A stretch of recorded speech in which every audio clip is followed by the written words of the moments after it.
대한민국에서 북한 노동신문을 보면 불법일까요?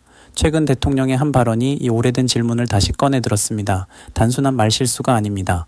이 발언은 정보 통제와 국가 안보, 그리고 국가가 국민을 어떻게 바라보는지에 대한 본질적인 질문을 던지고 있습니다. 지난 12월 19일 통일부 업무보고 자리에서 이재명 대통령은 이렇게 말했습니다. 북한 노동신문을 일반 국민이 못 보게 막는 이유가 국민이 선전전에 넘어가 빨갱이가 될까 봐서인가. 이 한마디는 곧바로 논란이 됐습니다. 대통령의 문제 제기는 단순합니다. 국민을 그렇게까지 판단 능력이 없는 존재로 봐야 하느냐는 질문입니다. 현재 대한민국에서는 약 60여 개의 북한 웹사이트가 접속 차단되어 있습니다. 그 안에는 조선노동당 기관지인 노동신문과 각종 북한 선전 매체들이 포함되어 있습니다. 법적 근거는 국가보안법과 정보통신심의 규정입니다. 즉 북한 매체를 본다는 행위 자체가 여전히 매우 민감한 문제라는 뜻입니다.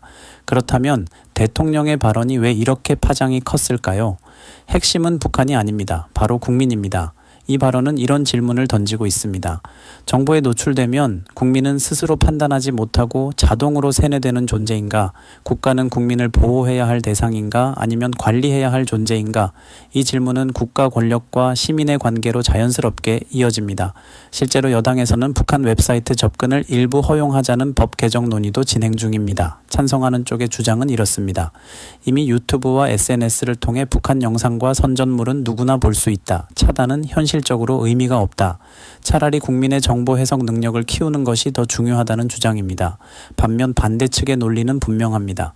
북한은 여전히 군사적 이념적 적대국이다. 선전전은 실제로 존재한다. 국가 안보는 신뢰가 아니라 최악의 상황을 전제로 대비해야 한다는 것입니다. 결국 이 논쟁의 본질은 노동신문을 보느냐 못 보느냐의 문제가 아닙니다.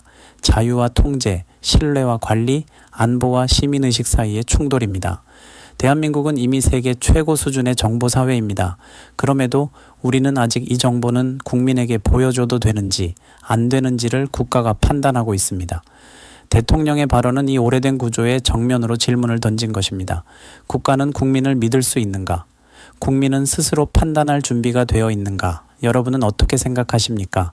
북한 노동신문을 국민이 직접 보고 스스로 판단하는 사회 가능하다고 보십니까? 아니면 아직은 위험한 실험일까요? 도움이 되셨다면 좋아요, 구독, 알림 설정 부탁드립니다.